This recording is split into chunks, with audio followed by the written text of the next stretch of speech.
History never records the sound a pen makes when it signs away a life. No camera flashes, no witnesses. Just a quiet room, a stack of legal papers, and a man realizing that everything he built has officially ceased to exist. Bankruptcy doesn't arrive like an explosion. It arrives like silence, final, cold, and unforgiving. He had once believed silence meant peace. On that day, silence meant erasure. Years earlier, his name carried weight. Bankers returned his calls.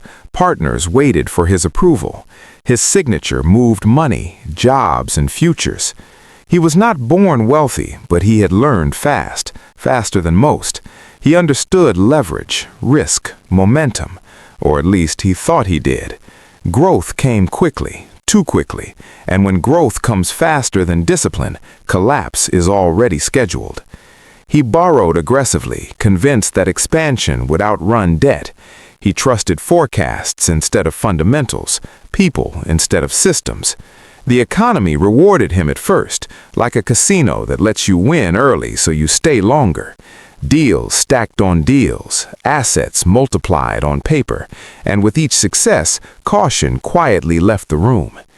The first crack appeared in a place no one noticed, a minor liquidity issue, a delayed payment, a promise from a partner that arrived late. He ignored it. Then another crack, then another. Markets don't warn loudly, they whisper until it's too late. When the downturn came, it exposed everything at once.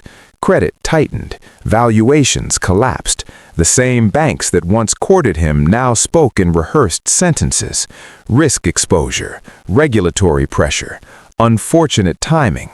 Timing is always unfortunate for the unprepared. Within months, assets were seized, accounts frozen, properties reassessed at brutal reality. What remained was debt, precise, documented, merciless. Bankruptcy wasn't an option, it was a formality. The day after filing, the world didn't change. That was the cruelest part. The sun rose, traffic moved, markets opened. Only his position in the hierarchy had shifted. He was no longer a participant, he was a case. Friends faded quietly, not out of cruelty, but instinct. Failure is contagious in reputation-driven societies. Invitations stopped, conversations shortened.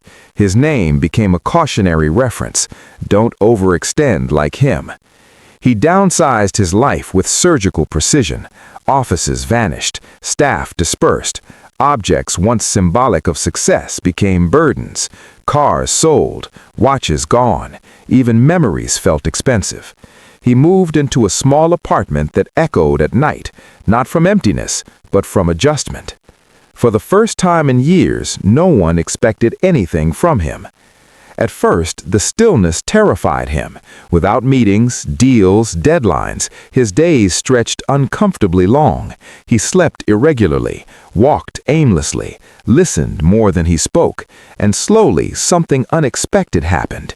He began to observe. He noticed that the men who suffered most during the collapse were visible ones, loud executives, aggressive investors, those who needed markets to behave predictably. Meanwhile, a smaller group moved quietly. They didn't appear on panels, they didn't panic, they adjusted. These people didn't own the biggest assets, they controlled choke points, financing terms, supply routes, approvals, timing. They weren't celebrated during booms, but they survived every bust. Some even thrived. That realization unsettled him. He revisited his own collapse with brutal honesty. It wasn't just bad luck, it was structural weakness. He had chased scale before control, growth before resilience, ownership before position. Bankruptcy wasn't punishment, it was consequence. Instead of rushing to rebuild, he chose something radical. He stopped trying to win. He spent years studying history's quiet survivors, families that retained power across centuries, firms that never made headlines but never disappeared, individuals who weren't the richest in any given year, yet influenced decades. A pattern emerged. True financial power didn't sit at the top, it sat in the middle, between money and need, chaos and order, failure and recovery. He began offering help where systems broke, not publicly, quietly. Advisory roles, restructuring assistance, crisis mediation. He charged little, sometimes nothing. What he gained instead was access to decision-making rooms, to confidential data, to the psychology of desperation. People speak honestly when they're cornered.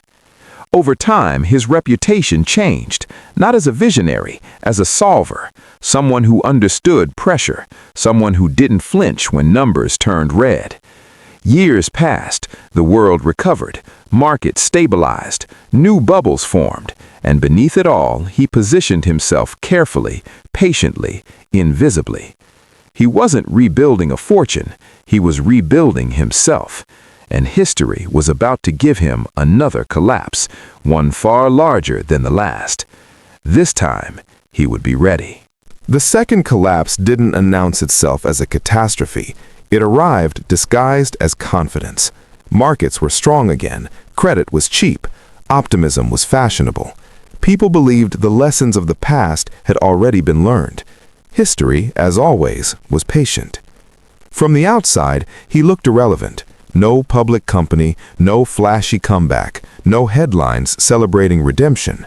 But underneath that quiet exterior, he had rebuilt something far more dangerous than wealth. He had rebuilt understanding. He had learned where panic truly lived, not in stock prices, but in deadlines, not in headlines, but in obligations. He understood that when systems strain, everyone looks up for rescue, but real leverage lives sideways in the connections no one notices until they snap. He positioned himself exactly there. Banks began calling him, not as a borrower, but as a translator. He spoke both languages, the urgency of failing businesses and the caution of risk committees. He helped restructure debt quietly, turning chaos into order, for a fee that looked small on paper but immense in influence. Each deal gave him visibility into balance sheets, weaknesses, dependencies. Corporations trusted him because he had failed before. Regulators tolerated him because he wasn't loud. Investors listened to him because he never promised miracles, only survival. When supply chains tightened, he understood which links would break first. When currencies wobbled, he knew who would be forced to liquidate. When credit froze, he knew which companies would beg, which would bluff, and which would collapse silently. He didn't rush. He never rushed again. Instead of buying distressed assets outright, he structured lifelines, short-term relief in exchange for long-term positioning, advisory rights, preferred access, control clauses buried deep in contracts no one expected to matter later. Ownership frightened people, control felt invisible. Then the real crisis arrived. A global shock, sudden, brutal, and systemic. Markets plunged, liquidity vanished, entire industries froze within weeks. Governments scrambled. Central banks flooded systems with money, but money without coordination only creates noise. Panic returned, louder this time.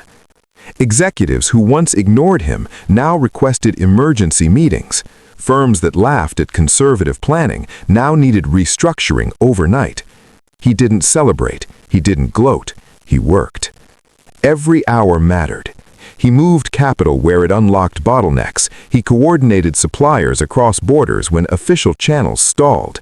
He advised policymakers quietly, not with ideology, but with logistics. How goods actually moved, how delays compounded, where intervention mattered, and where it only delayed collapse. His name didn't appear in press releases, but his fingerprints were everywhere. As weaker players failed, stronger ones consolidated. He guided those consolidations. He aligned incentives. He stitched fragmented systems into functional networks. Each fix created dependency. Each dependency created leverage. This time, when the dust settled, something was different. He hadn't just survived the crisis, he had become embedded in the recovery. Companies owed him not money, but access. Governments trusted him with frameworks, not speeches. Financial institutions deferred to his judgment during uncertainty. He had become what markets respect most, predictable under pressure. Wealth followed naturally, not sudden, explosive wealth, but compounding wealth. Stakes here, revenue shares there, equity positions activated years after agreements were signed, structures designed to mature slowly, safely, inevitably. By the time analysts noticed his net worth climbing, it was already irrelevant. Money was no longer the scoreboard. Influence was. He could delay a competitor without issuing a threat. He could accelerate a partner without public endorsement. He could stabilize a sector by adjusting one quiet variable. Power had shifted, not visibly, but decisively. The man who once begged banks for extensions now advised them on exposure. The man who had been erased by bankruptcy now shaped outcomes that never carried his name. And still he stayed quiet. Because he knew the greatest danger wasn't failure, it was being seen too clearly. So while the world argued about winners and losers, billionaires and bailouts, he focused on alignment, on ensuring that when systems moved, they moved through channels he influenced, that when value flowed, it passed his position. History would later describe this period as a recovery. He knew better. It was a transfer, and he was standing exactly where transfers happen. But true transformation wasn't complete yet. Power earned in crisis must be secured in stability. Influence gained in chaos must survive peace. The final test was still ahead, and it would decide whether he remained a wealthy strategist or became something far rarer, a permanent force. Stability is where most empires die. After the crisis passed, the world relaxed, markets normalized, risk returned, dressed up as innovation.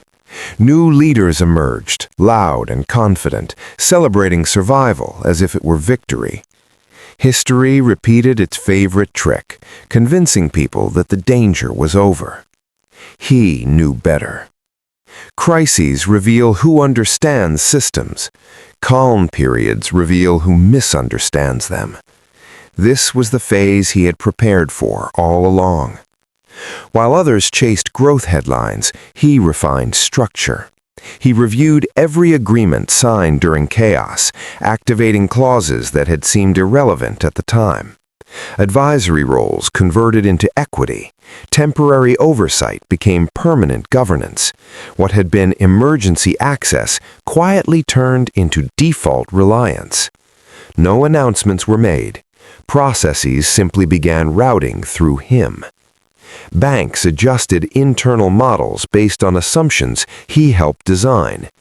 Corporations synchronized operations using frameworks he had introduced as temporary coordination tools. Governments referenced data pipelines he maintained because they worked faster than anything public agencies could build. He didn't control everything. He controlled enough. That distinction mattered. When competitors tried to displace him, they discovered something unsettling. There was no single company to attack, no monopoly to break, no executive to pressure. His influence lived across contracts, standards, habits, and expectations. Removing him would require dismantling multiple systems at once, and no one could agree on where to start. He had become infrastructural. Money accelerated at this stage, but quietly. Wealth no longer arrived as profit, it arrived as inevitability. Royalties embedded in long-term flows, ownership stakes triggered by thresholds no one monitored closely, options that matured only when markets stabilized, precisely when others thought the game was over. By the time his net worth crossed into the billions, he didn't celebrate. He audited, because scale introduces a new risk, attention. Journalists began circling. Analysts noticed patterns they couldn't explain. A few sharp observers realized that certain sectors moved differently when he was involved. Not faster, not bigger, smoother. That scared people.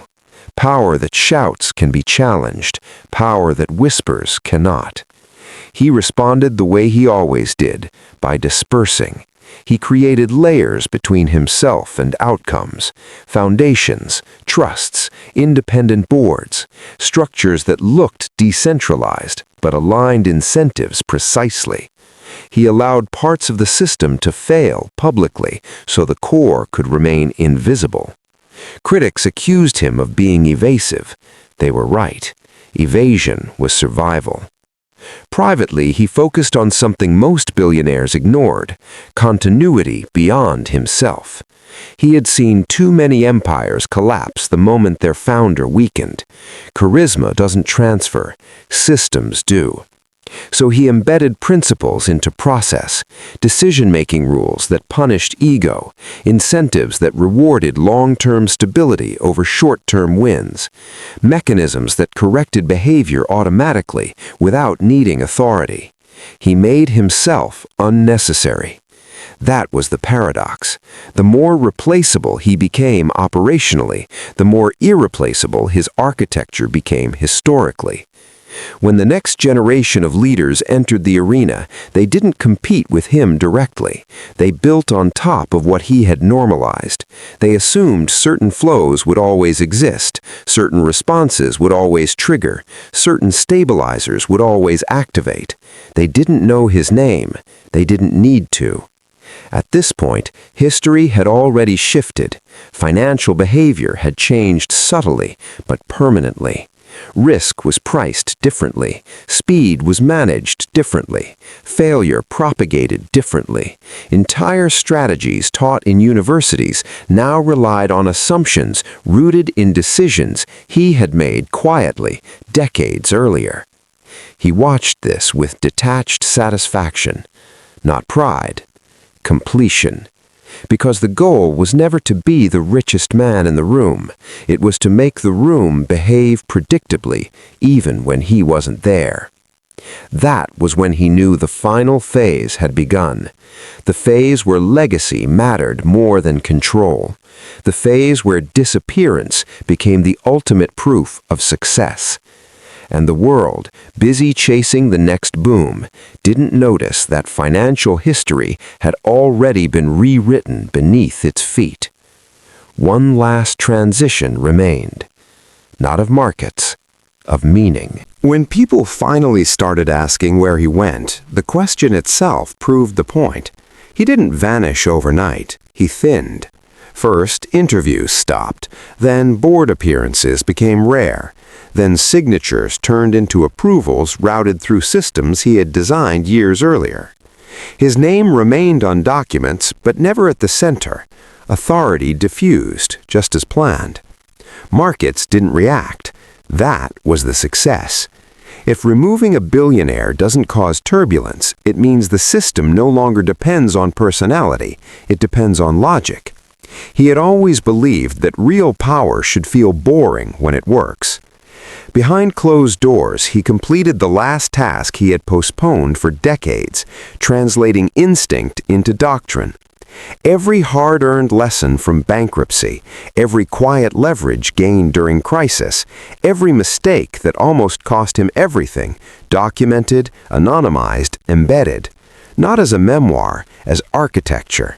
Foundations that funded research without publicity, endowments that rewarded patience instead of growth at all costs, educational programs that taught risk not as fear, but as structure. Young analysts learned frameworks that felt obvious, never realizing they had been reverse-engineered from one man's collapse and recovery. His final wealth report was never released publicly. Estimates circulated, inflated, debated. It didn't matter. Money had stopped being the score a long time ago. Influence had outgrown numbers. What mattered was resilience. Years later, when another global shock hit, different cause, same panic, the world responded differently. Liquidity moved faster. Failures isolated instead of cascading. Decision-makers paused instead of panicking. Commentators praised maturity of the system. They didn't know maturity had a fingerprint. Inside that chaos, Several mechanisms activated automatically: safety valves, incentive reversals, capital rerouting along paths invisible to those who only watched headlines. Losses still happened, pain still existed, but collapse didn't. That was the change. Financial history textbooks would later describe it as an evolution, a shift from reactive markets to adaptive ones, a moment when finance stopped amplifying fear and started absorbing it. They wouldn't mention his name in the chapter title, maybe a footnote, maybe not even that, and that was intentional. Because the truest sign of victory wasn't recognition, it was irreversibility. You could remove his companies, replace the leaders, rewrite the branding. The behavior would remain, the assumptions would hold, the systems would self-correct. He had lost everything once because the world was built to punish fragility. He rebuilt it to reward endurance. In his final years, he lived quietly. No mansions on magazine covers, no speeches about success. People who met him casually would never guess that financial history bent around decisions he had made with empty pockets and sleepless nights. When asked what changed his life, he never said money. He said timing. Not market timing, human timing. Understanding when to speak and when to disappear, when to take control and when to design yourself out of it, when survival is enough and when survival is only the beginning. By the time news of his death surfaced, markets barely moved. That was the final proof. The world didn't need him anymore, and that was exactly how he wanted it. From bankruptcy to billionaire, yes, but more importantly, from chaos to continuity, from desperation to design, from one man losing everything to everyone inheriting a stronger system without ever knowing why. That is how financial history really changes, quietly.